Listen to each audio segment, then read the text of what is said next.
school. And I think, again, because of the concerns about where the finances are going, what will the curriculum be, what about that class size? That parents and students are making choices, and 18% chose to go elsewhere. And if the community is upset about elementary and middle school kids being in the center and walking to Raya's, what are they going to say when juniors and seniors, who all drive, are left out early and, and they don't go right home, So, but, there's a possibility we won't get the money. And so we've talked about how do we then have a school year where it's not doom and gloom? How do we, make it the best experience? So along that line, I would think that perhaps a work-study program would maybe engage those teenagers instead of just going around town and going to the library and Raya's, that maybe they could earn credits through an employment program. Right. One of the things that Dr. Sharton has talked about, not a lot at these sessions, but is kind of smart growth, smart changes. Businesses that have a reduction in resources have to think of smart things to do to stay competitive. We may have to do the same thing. Well, we do have, right now in the curriculum is the opportunity to have internships, and so, again, maybe this is where parents and businesses can step forward to create some level of opportunities for students to, to learn in a different way. Is there a large percentage of the population already doing like this independent study? I think it's relatively small. Right. We could encourage it. Yeah.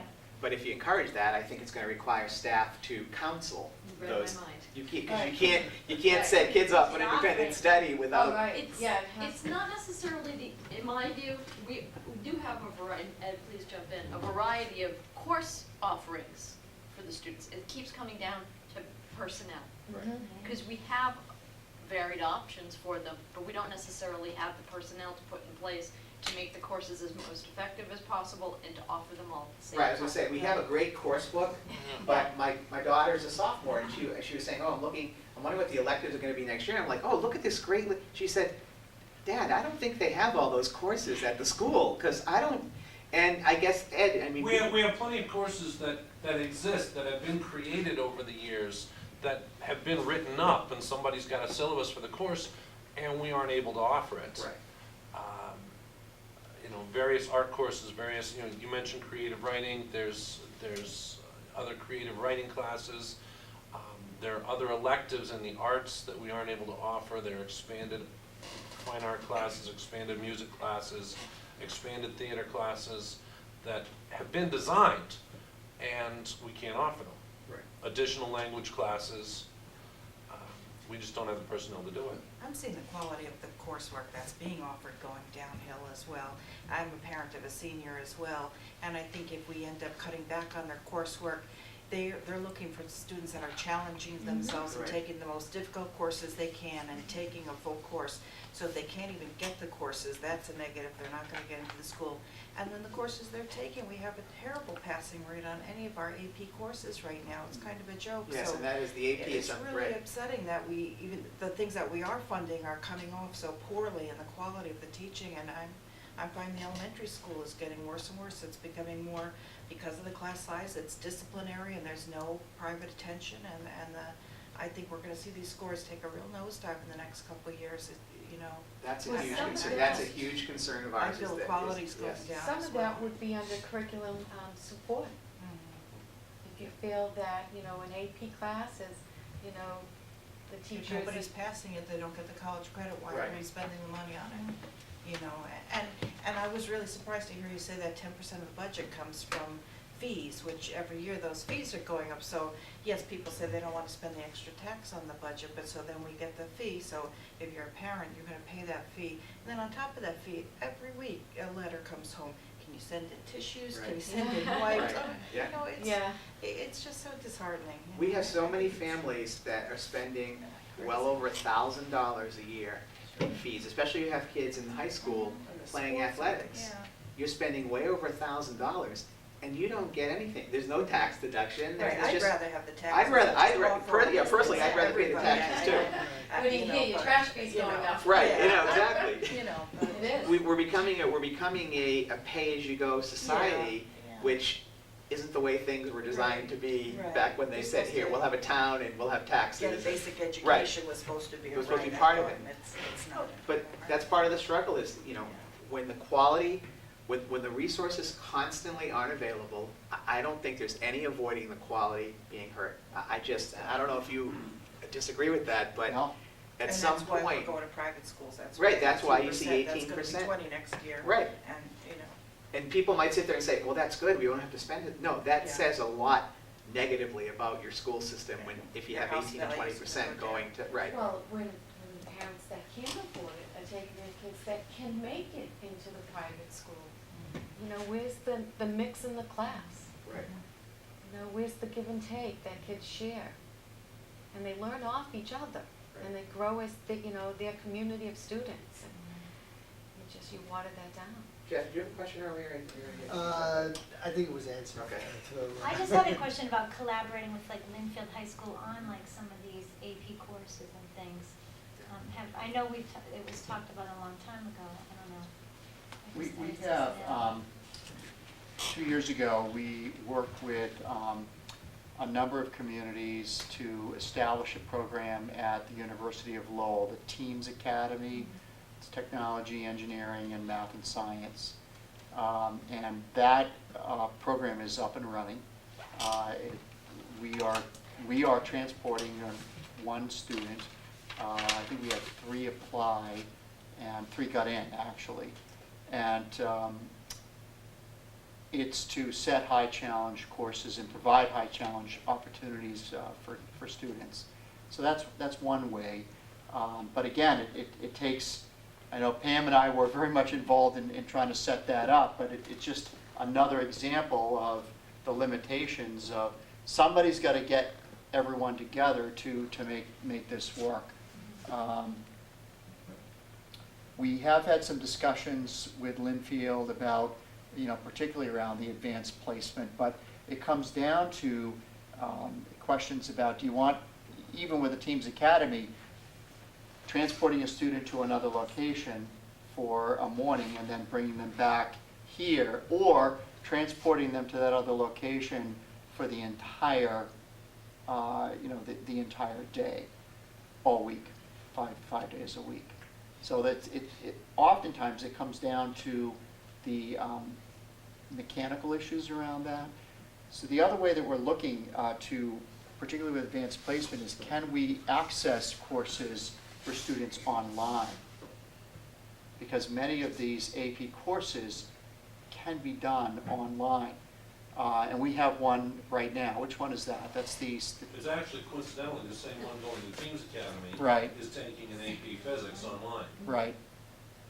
But, Well, it is a cost savings and it isn't, because it will average approximately $750 per student, and you would still need an instructor, because a lot of them are done in a collaborative way where we offer an instructor into their program to offer an online class. So there would be some efficiencies, but in terms of the long-term savings, we put a large number of kids through EP. So I'm not sure, I haven't done the numbers to Right. see what we'd really gain in the end. In terms of our collaboration with Linfield, it's coming, and I don't know that I told you this, but through our collaborative with Salem State and Linfield and other regional schools, the teachers have been participating in professional development, and our kids are going off to take practice APs this year, which we weren't involved in last year, and we're hoping it's going to get them into a more comfortable state when they go in to take the AP Chem, the AP Physics. So we're hoping for some better returns on that, and really borrowing from some really veteran teachers of the AP courses to kind of help us on our way. And we've actually, we're working with Pam and Ed and John Bernard, the principal of the high school, Ed's the assistant principal, and Pam is the curriculum and technology director, because we have concerns about both AP test scores and SAT scores. I know as a committee, we feel our SAT scores should be higher based on, if you look at our MCAS scores and other things, we think our SAT scores should be higher. We just don't feel that they're at the level they should be. And I know this year the high school put in a couple of SAT prep courses, both for English and math, I believe. We bring outside companies in to help with SAT prep, because you have to pay for that. But we're trying to, again, look at other resources to bring those scores up. Because we have the same concern that you have. You take the AP courses, we get the kids to sign on the dotted line, sign the contract, and then you have the test scores lower. What I'm thinking though is, and Dr. Troughton has said this, we've had a lot more students in the past few years taking the AP courses, correct? So it's kind of bringing the averages down. We're hoping with Pam's work and getting pre-test help that we'll be able to bring those up, because the scores aren't, in our opinion, aren't where they should be. And I just have some pretty strong viewpoints. First of all, on the SAT, and I know the school committee and I debate this a lot, I think that, yes, we can put the SAT prep courses in, but to sustain real improvement over a period of time, I think you're better serving young people by really focusing on the quality of education that happens every Right. single day in their English and their math and the science. And you do that, one, by looking at class size and keeping that at a reasonable level. Two, you do a lot of work with teachers in terms of the kinds of assignments and the kinds of teaching that's going on in that class, in those classes. So I think you have to deal with it in a more systemic way. The AP, that also, you have to build a culture where students want to take AP courses, and they're not shying away from it because they're afraid of the extra amount of work that they have to do, or not getting the score that they hope. We've built in higher expectations for students now, so that before they actually start taking the course, there's a whole summer of work that they have to do.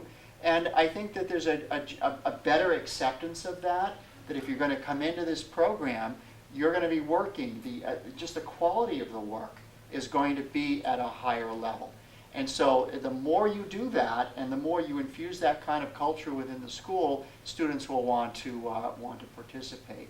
And you also have to train teachers. You need a little continuity on this.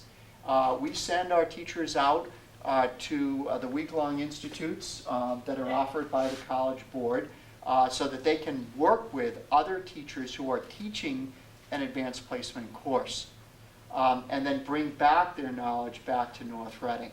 But if we're into the mode now of recruiting a whole lot of new teachers, you don't stick that new teacher with all kinds of AP classes and class sizes of 30 and 32, particularly if they're in their first, second, and third year of work, because they're just trying to keep their head above water.